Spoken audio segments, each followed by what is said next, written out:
Hi everyone. आज हम cover करेंगे 14th and 15th of July के करंट अफेयर्स। तो पहली न्यूज़ है ग्राम न्यायालय से रिलेटेड। ये न्यूज़ में इसलिए है क्योंकि सुप्रीम कोर्ट ने स्टेट्स एंड यूटीज और उनके हाई कोर्ट्स को ग्राम न्यायालयों पर स्टेटस रिपोर्ट फाइल करने का निर्देश दिया है। तो ग्राम न्यायालय का मकसद क्या है? ये लोगों तक एक्सेस, अफोर्डेबल और क्विक जस्टिस पहुंचाने और लोकल कोर्ट्स पर भारी बोझ कम करने का काम करते हैं। इनके की फीचर्स हैं। पहला है एस्टैब्लिशमेंट। तो इनको इस्टेब्लिश किया जाता है अंडर ग्राम न्यायालय एक्ट 2008। इस एक्ट से नागालैंड, अरुणाचल प्रदेश, सिक्किम और कुछ ट्राइबल एरियाज को छूट दी गई है। दूसरा है लोकेशन। इसका लोकेशन होता है इंटरमीडिएट पंचायत के हेडक्वार्टर्स पर। तीसरा है स्टेटस। तो ये इक्विवेलेंट होते हैं जुडिशियल मजिस्ट्रेट के, यानी ग्राम न्यायालय को judicial magistrate of first class के कोर्ट के रूप में माना जाता है। फोर्थ है अपॉइंटमेंट। तो हर एक ग्राम न्यायालय के लिए स्टेट गवर्नमेंट न्याय अधिकारी को अपॉइंट करती है हाई कोर्ट के साथ कंसल्ट करने के बाद। फिफ्थ की फीचर है इसका जुरिस्डिक्शन। तो ये एक तरीके के मोबाइल कोर्ट होते हैं with civil and criminal jurisdiction. Sixth इसका की पॉइंट है प्रोसीजर। तो इसमें जो फोकस होता है वो सेटलमेंट पर होता है थ्रू मीडिएशन। सेवेंथ इसका की फीचर है एविडेंस रूल्स। तो ये बेस्ड होते हैं प्रिंसिपल ऑफ नेचुरल जस्टिस पे, ना कि इंडियन एविडेंस एक्ट 1872 पे। एट्थ इसका की फीचर है अपील्स। तो क्रिमिनल केसेस में जो अपील होती है वो कोर्ट ऑफ सेशन में और सिविल केसेस में डिस्ट्रिक्ट कोर्ट में की जा सकती है, और इन अपील्स का निपटारा 6 महीने के अंदर होना चाहिए। इनसे रिलेटेड कुछ की इश्यूज भी हैं, जैसे कि पहला है पुअर इम्प्लीमेंटेशन। 6000 ग्राम न्यायालय की जरूरत है, लेकिन इनमें से सिर्फ अभी तक 481 इस्टेब्लिश हुए हैं, और इनमें से भी सिर्फ 309 फंक्शनल हैं। दूसरा है non mandatory establishment by states. जैसा हमने ऊपर देखा कि कुछ स्टेट्स को छूट दी गई है, तो इस वजह से क्या होता है, स्टेट्स इनको इस्टेब्लिश नहीं करते हैं। तो ये भी एक बड़ा इशू है इसमें। तीसरा है रेजिस्टेंस। तो कुछ स्टेट्स में क्या होता है, रेजिस्टेंट देखा जाता है ट्राइबल एरियाज में, क्योंकि वहाँ के जो लोकल लॉज होते हैं वो काफ़ी प्रभावशाली होते हैं, तो इस वजह से भी ये इस्टेब्लिश नहीं हो पाते हैं। फोर्थ है फाइनेंशियल असिस्टेंस जो दी जाती है, वो दी जाती है यूनियन गवर्नमेंट के द्वारा अंडर सेंट्रली स्पॉन्सर्ड स्कीम। तो सेंट्रली स्पॉन्सर्ड स्कीम क्या होती है कि कुछ फंड जो है, कुछ कंट्रीब्यूट करेगी सेंटर और कुछ कंट्रीब्यूट करेगी स्टेट। जबकि सेंट्रल सेक्टर स्कीम में क्या होता है, पूरा जो कंट्रीब्यूशन है वो सेंटर की तरफ से किया जाएगा। तो यहाँ पे जो स्टेट्स है ना, वो इस चीज़ में फिर कतराती हैं, क्योंकि उन्हें भी कुछ पैसा इसमें कंट्रीब्यूट करना पड़ेगा, और उसी तरीके से फिर ये स्कीम चलेगी। तो इस वजह से क्या है, ये स्टेट्स हैं वो अपने यहाँ इनको इस्टेब्लिश नहीं करती हैं। तो ये सारे क्या है, इसके क्यू इश्यूज हैं। नेक्स्ट न्यूज़ में है इंडिया इंडिया ने यूएन के अफगानिस्तान कॉन्फ्रेंस में पार्टिसिपेट किया। इस कॉन्फ्रेंस में 25 देशों ने पार्टिसिपेट किया, और इस कॉन्फ्रेंस का मकसद है ये पिछले एफर्ट्स जैसे दिल्ली रीजनल सिक्योरिटी डायलॉग और मॉस्को फॉर्मेट कंसल्टेशन को सप्लीमेंट करेगा। इस कॉन्फ्रेंस से तालिबान को अफगानिस्तान का अकेला प्रतिनिधि बनने का मौका मिला है। तो अफगानिस्तान में स्टेबिलिटी क्यों ज़रूरी है? पहला है रीजनल कनेक्टिविटी के लिहाज से, क्योंकि जो अफगानिस्तान है उसे गेटवे बोला जाता है सेंट्रल एशिया का। दूसरा है सिक्योरिटी के लिहाज से। तो अगर यहाँ पर स्टेबल गवर्नमेंट होगी तो इससे जो इंसर्जेंसी है एंड टेररिज्म है इंडिया के बॉर्डर पे, ये कम होगा। तीसरा है टेररिज्म का जो खतरा है वो कम होगा। चौथा है अफगानिस्तान की स्टेबिलिटी ताबी पाइपलाइन के लिए रास्ता खोल सकती है। फिफ्थ है ड्रग ट्रैफिकिंग को कंट्रोल करने के लिए। तो अफगानिस्तान को डेथ क्रिसेंट के रूप में माना और जाना जाता है। तो यहाँ पर स्टेबिलिटी होगी तो ड्रग ट्रैफिकिंग जो है वो कम होगी, क्योंकि जो स्टेबल सरकार होगी वो उसको कंट्रोल कर पाएगी। तो इंडिया और अफगानिस्तान के रिलेशन कैसे रहे हैं तालिबान के आने के बाद? इंडिया ने तालिबान को अभी तक ऑफिशियली रिकॉग्नाइज नहीं किया है, लेकिन इंडिया अफगानियों की मदद करता रहा है, जैसे कि ह्यूमैनिटेरियन एड को भेजकर, वीट हो गया, मेडिकल एड और अर्थ के एक रिलीफ एड, इन सब की जो शिपमेंट है वो इंडिया ने दी थी यहाँ पे। दूसरा है एजुकेशन में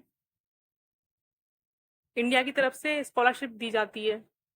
Indian council for culture relations, ये क्या है, एक स्कॉलरशिप स्कीम चला रहा है अफगानिस्तान के जो स्टूडेंट्स हैं उनको सपोर्ट करने के लिए। तीसरा है ट्रेड एंड कॉमर्स, तो दोनों देशों के बीच ट्रेड और कॉमर्स चालू है शाहबार पोर्ट के थ्रू।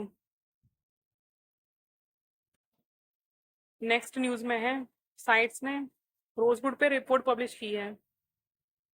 तो ये है रोजवुड, और इससे बनती है रोजवुड प्लैंक, जो प्लाई वगैरह होती है उसी से बनती है। तो ये जो रिपोर्ट है उसमें जो जानकारी दी गई है, ये साइट्स पार्टीज को इन्फॉर्म्ड नॉन डेट्रीमेंट फाइंडिंग्स बनने में मदद करेगी। नॉन डेट्रीमेंट फाइंडिंग्स क्या है? ये एक मैंडेटरी साइंटिफिक एनालिसिस है जो ये इंश्योर करता है कि अपेंडिक्स 1 और अपेंडिक्स 2 लिस्टेड स्पेशीज के स्पेशमेंस का निर्धारित क्वांटिटी एक्सपोर्ट करने से उनकी लॉन्ग टर्म सर्वाइवल पर कोई असर नहीं पड़ेगा।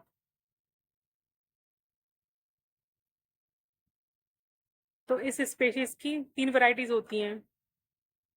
एक होती है डलबार्गिया लैतीफोलिया, ये वनरेबल होती है। दूसरी होती है दलबार्गिया सीसू, जिसको इंडिया में सीसम भी बोला जाता है, ये लीस्ट कंसर्न होती है। और तीसरी होती है अफ्रीकन रोजवुड, जिसको इंडेंजर्ड भी कहते हैं, जो इंडेंजर्ड की कैटेगरी में आती है। शीशम की लकड़ी से सारे जो होते हैं ना फर्नीचर का काम होता है, ये चीज़ें बनती है शीशम की लकड़ी से ही बनती हैं। तो इसका इस्तेमाल फर्नीचर में और म्यूजिकल इंस्ट्रूमेंट्स बनाने में होता है। इकोसिस्टम में इसका रोल ये है कि ये सॉइल को इम्प्रूव करने में और नाइट्रोजन फिक्सेशन में हेल्प करती है। तो ये है साइट का लोगो, एंड इसकी फुल फॉर्म है convention on international trade in endangered species of wild फोना एंड फ्लोरा। ये इंश्योर करता है कि इंटरनेशनल ट्रेड हो लेकिन जो स्पेशीज हैं उनके सर्वाइवल पर कोई खतरा ना आए। तो ये एक लीगली बाइंडिंग एग्रीमेंट है, और इसको ड्राफ्ट किया गया था 1963 में, लेकिन ये फोर्स में आया था 1975 में। इसमें 184 कंट्रीज शामिल हैं जिसमें इंडिया भी है। इसकी अपेंडिक्स में 3 तरीके की लिस्ट आती है। तो अपेंडिक्स 1 में वो स्पेशीज होती हैं जिन पर एक्सटिंक्शन का खतरा है और उनका जो कमर्शियल ट्रेड है वो प्रोहिबिटेड है। अपेंडिक्स 2 में वो स्पेशीज आती हैं जिन पर अभी खतरा नहीं है, लेकिन अगर ऐसे ट्रेड होता रहा तो खतरा हो सकता है, तो उनका ट्रेड क्या है इसके तहत कंट्रोल किया जाता है।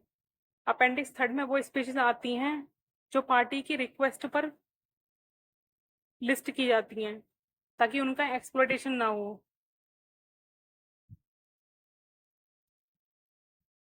नेक्स्ट न्यूज़ में है वाइब्रेंट विलेज प्रोग्राम। तो इसको लाया गया था नॉर्थन बॉर्डर के जो विलेज हैं उनके कॉम्प्रहेंसिव डेवलपमेंट के लिए। नॉर्थन बॉर्डर हो गए जैसे कि अरुणाचल प्रदेश के स्टेट के, हिमाचल प्रदेश के, सिक्किम के, उत्तराखंड के और लद्दाख के। ये एक तरीके की सेंट्रली स्पॉन्सर्ड स्कीम है। इसकी नोडल मिनिस्ट्री है मिनिस्ट्री ऑफ होम अफेयर्स। इसके थ्रू स्किल डेवलपमेंट होगा, लिवलीहुड जनरेशन होगा, टूरिज्म को बढ़ावा मिलेगा, कॉपरेटिव्स का डेवलपमेंट होगा एंड फाइनेंशियल इंक्लूजन होगा। इसका महत्व ये है कि ये बॉर्डर सिक्योरिटी को बढ़ाएगा थ्रू कम्युनिटी पार्टिसिपेशन, और इसमें जो कम्युनिटी का रोल है वो भी बढ़ेगा। तो जो कम्युनिटी है वो बॉर्डर फोर्सेस की आंख और कान बन सकती है इसमें। इसके साथ ही जो वर्क फोर्स की शॉर्टेज है उसको भी ये टैकल करेगा। तो हार्श वेदर कंडीशन में क्या होता है, वर्कर्स की इनसफिशेंसी हो जाती है जिससे वर्क फोर्स अवेलेबिलिटी पे असर पड़ता है। तो वहाँ ये हेल्प करेगा, जैसे कि 2020 में हेल्प की थी। चुशल विलेज के जो रेजिडेंट थे उन्होंने लद्दाख में जो आर्मी थी उसको असिस्ट किया था हार्श वेदर कंडीशन में, सप्लाईज को सिक्योर करके। तो चैलेंजेस क्या हैं कम्युनिटी पार्टिसिपेशन को एंश्योर करने के बॉर्डर मैनेजमेंट में? पहला है डिस्ट्रस्ट, तो जो आर्म फोर्सेस हैं और लोकल पॉपुलेशन है उनके बीच में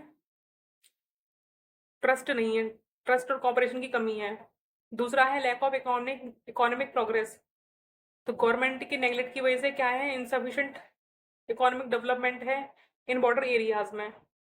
की इनिशिएटिव्स क्या लिए गए हैं जो भी लोग इंटरनेशनल बॉर्डर के आसपास रहे हैं उनके लिए? पहला है बॉर्डर एरिया डेवलपमेंट प्रोग्राम, इसको लॉन्च किया गया था।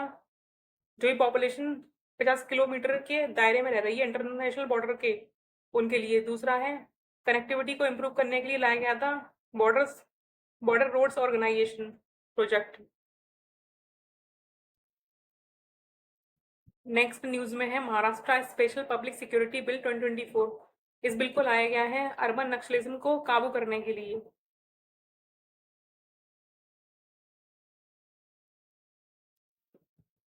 नेक्स्ट न्यूज में है पॉलिनेशन। तो क्या हो रहा है, जो पॉलिनेटर्स होते हैं, जो पॉलिनेशन को करते हैं, उन पर क्या है, एयर पोल्यूशन का काफी असर पड़ रहा है।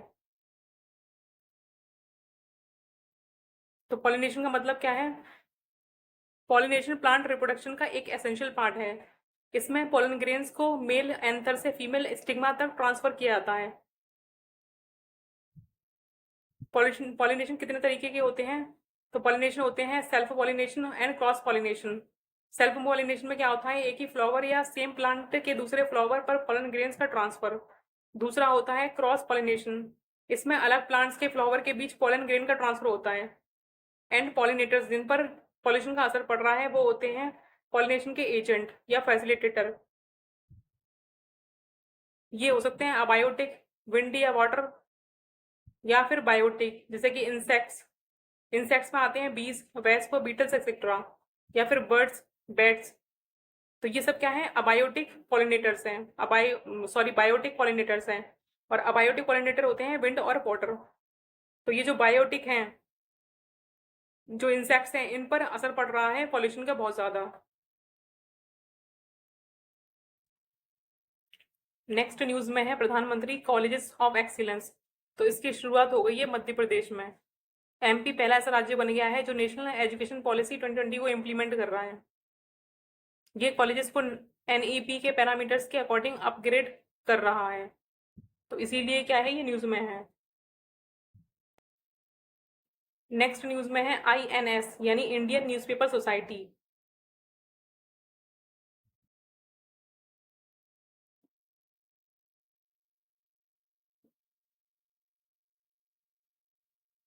तो आईएनएस की जो शुरुआत है वो हुई थी 1927 में, और 1939 में Indian and eastern newspaper society के नाम से इस्टेब्लिश किया गया था।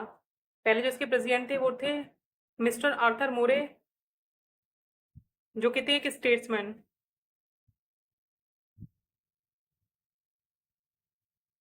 ये इसका ऑब्जेक्टिव था प्रेस ऑफ इंडिया और एशिया के किसी भी देश के प्रेस के सेंट्रल ऑर्गेनाइजेशन के रूप में काम करना।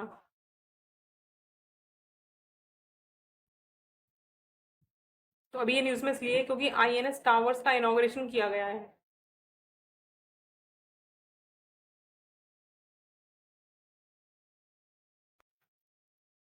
नेक्स्ट न्यूज़ में है सेंट्रल इंफॉर्मेशन कमीशन। तो ये एक स्टैट्यूटरी बॉडी है और इसको इस्टेब्लिश किया गया था under right to information act 2005। इसका फंक्शन है कंप्लेंट रिसीव करना और आईटीआई एक्ट से रिलेटेड इंक्वायरीज करना। इसके मेंबर्स में होते हैं एक चीफ इंफॉर्मेशन कमिश्नर एंड 10 तक इंफॉर्मेशन कमिश्नर्स, और इनको अपॉइंट किया जाता है प्रेसिडेंट के द्वारा, प्रधानमंत्री, leader of opposition and nominated ministers की रिकमेंडेशन पे। नॉमिनेटेड मिनिस्टर जो होता है वो पीएम द्वारा नॉमिनेट किया गया होता है, कैबिनेट मिनिस्टर। तो टेन्यूर होता है चीफ इंफॉर्मेशन कमिश्नर का एंड अदर इंफॉर्मेशन कमिश्नर का 3 साल का।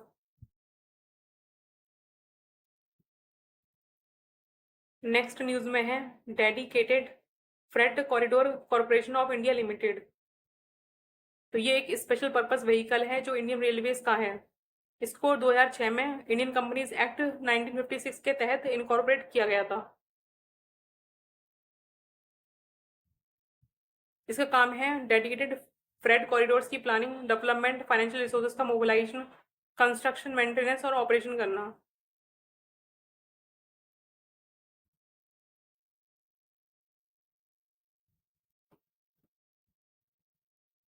नेक्स्ट न्यूज़ में है वोल्बाचिया बैक्टीरिया। ये बैक्टीरिया कॉमनली नेमाटोड्स और एंथ्रोपोड्स स्पेशली इंसेक्ट्स में पाया जाता है। इंसेक्ट्स में ये एग में होते हैं लेकिन स्पर्म में नहीं, इसलिए फीमेल्स अपने ऑफस्प्रिंग को ये ट्रांसमिट कर सकती हैं पर मेल्स नहीं। इसमें मैनिपुलेशन किस तरीके से होता है कि वोल्बाचिया बैक्टीरिया अपने इंसेक्ट होस्ट को ज़्यादा फीमेल प्रोड्यूस करने के लिए मैनिपुलेट करते हैं। वोल्बाचिया का TRAGN जीन इस फीचर में की रोल प्ले करता है। पोटेंशियल एप्लीकेशन क्या है इसकी? तो वोल्बाचिया बैक्टीरिया इन्फेक्टेड मॉस्किटोज को यूज करके स्पेसिफिक मॉस्किटो स्पेशीज जैसे कि एडीज एजिप्टी की पॉपुलेशन रिड्यूस करने में हेल्प करता है। तो इससे क्या होगा, जो डेंगू और जो चिकनगुनिया फैलाने वाला मॉस्किटो होता है उसको कम करने में ये मदद करता है। नेक्स्ट न्यूज़ में है मखाना यानी लोटस सीड्स। तो ये एक ट्रॉपिकल और सब ट्रॉपिकल एक्वाटिक क्रॉप है जो ठहरे हुए पानी में उगती है। इसके सीड्स को ब्लैक डायमंड भी कहा जाता है। ये 20 से लेकर 35 डिग्री सेल्सियस के टेम्परेचर में उगती है। रिलेटिव ह्यूमिडिटी चाहिए होती है इसके लिए 50 से लेकर 90%। एनुअल रेनफॉल चाहिए होती है 100 सेंटीमीटर से लेकर 250 सेंटीमीटर। और ये साउथ ईस्ट एशिया और चाइना से ओरिजिनेट हुआ है और दुनिया के हर पार्ट में डिस्ट्रीब्यूट हो गया है। इंडिया लार्जेस्ट प्रोड्यूसर है और इंडिया में सबसे बड़ा जो प्रोड्यूसिंग स्टेट है वो है बिहार। ये फैट में लो होता है, हाई कार्बोहाइड्रेट्स होते हैं। प्रोटीन इसमें 15 से लेकर 20% तक होता है और इसमें मिनरल्स के कंटेंट भी होते हैं। नेक्स्ट न्यूज़ में है कश्मीर विलो। तो ये एक डेसिडुअस ट्री है जो 30 मीटर्स तक ग्रो कर सकता है। ये मेनली कश्मीर रीजन में होता है। इसका एक्सटेंसिव फाइब्रस रूट सिस्टम होता है और इसकी सिम्बायोटिक एसोसिएशन होती है माइक्रोलजियल फंजाई के साथ में। तो इसकी जो लकड़ी होती है उससे ही बैट बनता है। जो क्रिकेट का बैट होता है वो इसी से ही बनता है। प्लाईवुड भी बनती है, पेपर एंड पल्प इंडस्ट्री भी इसी से चलती है। मतलब उसमें हेल्प करता है इसकी लकड़ी। नेक्स्ट न्यूज़ में है मोनोक्लोनल एंटीबॉडीज। तो ये क्या है, ये लैब मेड प्रोटीन्स होते हैं जो नेचुरल एंटीबॉडीज को मिमिक करते हैं। एंटीबॉडीज हमारी बॉडी में इम्यून सिस्टम का पार्ट होती हैं जो एंटीजेंस यानी कि जो फॉरेन मटेरियल्स होते हैं उनको डिस्ट्रॉय करती हैं। इसका एप्लीकेशन होता है डायग्नोसिस में, जैसे कि एलिसा,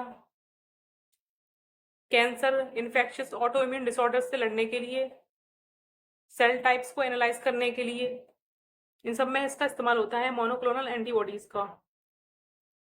नेक्स्ट जो न्यूज़ है वो है प्लेस से रिलेटेड। तो इसमें न्यूज़ में है अर्जेंटीना।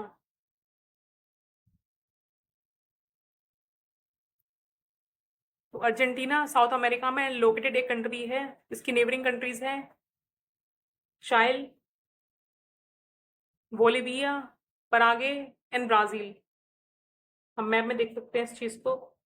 तो चाइल, बोलिविया, परागे, ब्राज़ील एंड उरुगे, ये सब क्या है, इसकी नेबरिंग कंट्रीज हैं।